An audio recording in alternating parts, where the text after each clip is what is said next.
Hi, and welcome to Best in Tesla. Nissan was the first to make an all-electric compact mainstream car, the little Nissan Leaf. But Nissan will soon discontinue the little legend. But the new EVs they are coming out with does not really seem up to par with the competition, even though Nissan has been making EVs for 12 years. And at the same time, their sales are collapsing, and so are their valuation, and their cash on hand is not very big for an automaker of that size. Nissan seems to have been resting on their laurels, and that might end up putting them out of business, maybe before anyone else. So let's check it out and let's dive right in.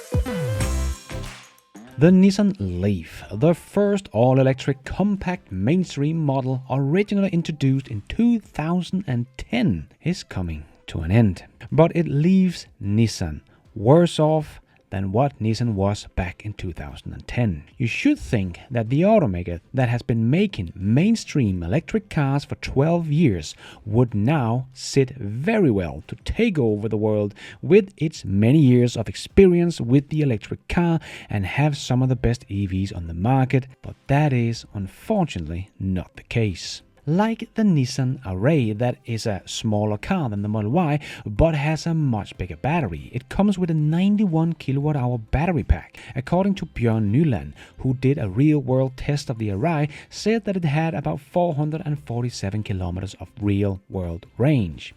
Bjørn has done the same test with the Model Y long range and got it up to 493 kilometers. So you will get a much longer range, even though you will get a bigger car with much better performance, faster charging speed, and much more spacey inside and much more cargo space as well, and it will cost a lot less to fill up, as you need to fill up 15 to 20% more kilowatt hours of batteries, and then you will even still get less range. And you will only save about $6,000 on the Nissan compared to the Model Y here in Denmark, depending on the model of course, but Nissan's technology is far inferior to Tesla's. They are not even close, even though they have been making EVs for almost the same amount of time as Tesla. And Nissan will phase out the production of the Leaf, the little electric car that made Nissan famous in the world of EVs, and was the best-selling EVs on the planet before Tesla got their Model 3 off the ground.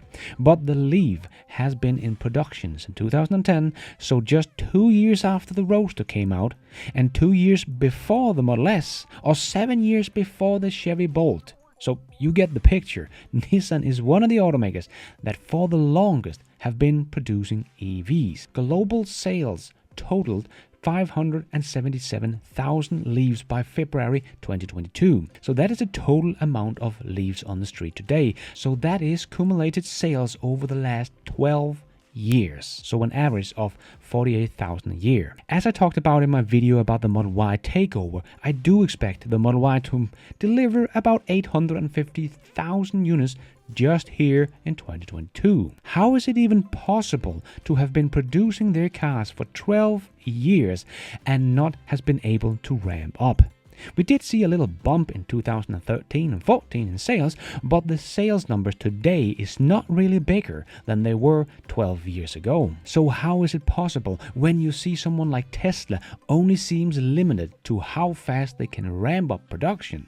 They have been ramping up production and sales every single year. But Nissan's electric legend, the Leaf, that cost half the price of the Model Y, has not really seen any gains in production or sales, while EVs has been shooting up like crazy. How is that even possible? Well, firstly, Nissan has not really improved the car that much. They have put in some more batteries and given it a bit more range over the years and giving it a little facelift here and there, but other than that, it's pretty much the same car we are looking at from 12 years ago. They have truly just been resting on their laurels and probably thought EVs will never really take off, or at least not for many decades. As long as we can show the world we are making an EV, that is all we need to do. And they're still losing money on selling their Leaf, so that is probably also why they didn't want to make too many of this car. But Nissan is in big trouble as the world is quickly transitioning to EVs and Nissan is not ready for it, and the financials do not look good. They have been losing money lately, and their sales have only been going down over the last 5 years and continue here in 2022. From 2017 to 2021, Nissan lost almost 2 million units in sales, down from 5.8 to 3.8 million units. So they are not bringing in a lot of money. As we can see, their net income margin is less than 2%. They are hardly making money, and Nissan only has about $11 billion in cash on hand, so about half what Tesla has. But Nissan stands in front of a very expensive shift to EVs, but don't really have the financial to do so. So even their partner has lost faith in them, as Renault, which own 44% of the Nissan company, will sell off their investment in Nissan and will be dumping about 75% of their stock in Nissan. So that is a very bad sign that Renault wants out. And the market is seeing what is going on as well, as we can see their stock price of Nissan has been crashing over the last 5 years, down more than 70% during those 5 years. So Nissan don't really have the valuation to raise a lot of money, as their stock is tanking and their business is shrinking. So I think the Japanese government is going to have to step in and save them. Can the Japanese government afford that? It also has Toyota and Mazda to think about. And the Japanese economy is not looking that good either, so can they afford to bail out all of the Japanese automaker, or do they have to choose one? As no one has really started the EV transition, even though Nissan has been making EVs for 12 years and should be leading the race, but it is lagging behind. Their Leaf was just 3 years ago, in 2019, a top 5 selling EV in Europe, but it will probably not even get into the top 20 this year. So the question is, will or can the Japanese government bail them out? Because Toyota has just been out saying they will make a reboot of their electric car strategy to better compete in the booming EV market. This could actually slow them down a bit, as they will probably halt some of their EV projects now that are already in the pipeline to rethink the whole EV strategy. Now, in 2022, the review was triggered in part by the realization by some of the Toyota's engineers and executives that Toyota was losing the factory cost war to Tesla on EVs, a source told Reuters. Yes, another pivotal moment in history, as the automaker has been known for its production capabilities and efficiencies, is now saying Tesla has the upper hand in factory cost of producing EVs over Toyota. Wow. Toyota's planning had assumed demand for EVs would not take off for several decades. I mean, talk about having your head buried in the sand. But what's driving the new effort for the new EV strategy is the EV's faster than anticipated takeoff and rapid-fire adoption of cutting-edge innovations by Tesla and others, like BYD, that is helping Toyota to build EVs now. Ouch. I'm afraid Toyota is waking up too late to not go bankrupt as well. But at least they are starting to wake up and trying to get into the game, but too little, too late, I'm afraid. So we are already seeing the fall of the Japanese automakers play out right now. Toyota is the biggest boy in the industry and is not keeping up with the new kid in town in production Toyota's biggest moat.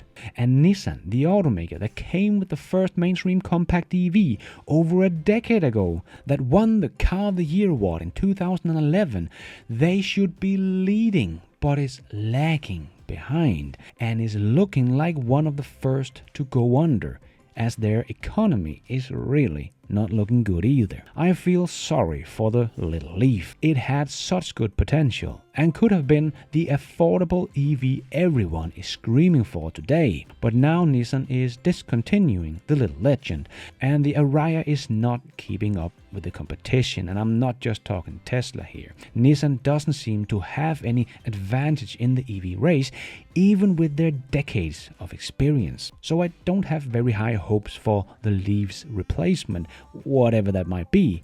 I think it's too little, too late, and that Nissan partnering up with GM to make affordable EVs shows us they don't even know how to make affordable EVs themselves, even though that is what Nissan was known for with their little affordable Leaf. But I think partnering up with GM is also a mistake, as they are having huge problems themselves.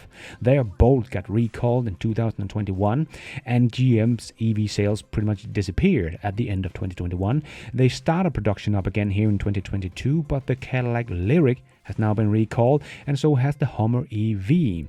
And GM sales here in Q3 2022 were still 99% ICE cars, even though the front of the earnings report was only filled up with all the EVs. They are really struggling to ramp up EV production, so much so that they don't think they will be able to get to that 400,000 EVs next year anymore, but is still guiding for 1 million EVs in the US by 2025. But that seems further and further away, as they will probably not make more than 50,000 EVs here in 2022, and in only 3 years they believe they will make 20x that number. I'm an optimistic person, but I really don't see this happening. Not even 100% compound annual growth rate will be enough. They need to hit 180% compound annual growth rate to do that. So I have a hard time seeing them come in and being able to ramp up an affordable EV with Nissan anytime soon. As the race is on right now, we will probably have about 8 million EVs sold here in 2022, and probably double that next year. That would be about 25% of the global market being BEVs next year. But even if GM grow 200% next year, they will not be much more than 3% BEVs. So they will probably shrink about 20 to 22% in size again next year. And Nissan still makes next to nothing when it comes to EVs. So I'm afraid that Nissan has to be bailed out by the Japanese government. But will they be able to afford that? With all the Japanese automakers being in trouble with hundreds of billions of dollars in debt, losing money on their EVs, their ICE car business is shrinking, and have not really started the EV production to keep up with the likes of Tesla and the Chinese. Will the Japanese government be able to pull this off? I don't know, but it doesn't look good. And thank you for watching. And until next time, take care out there and be nice.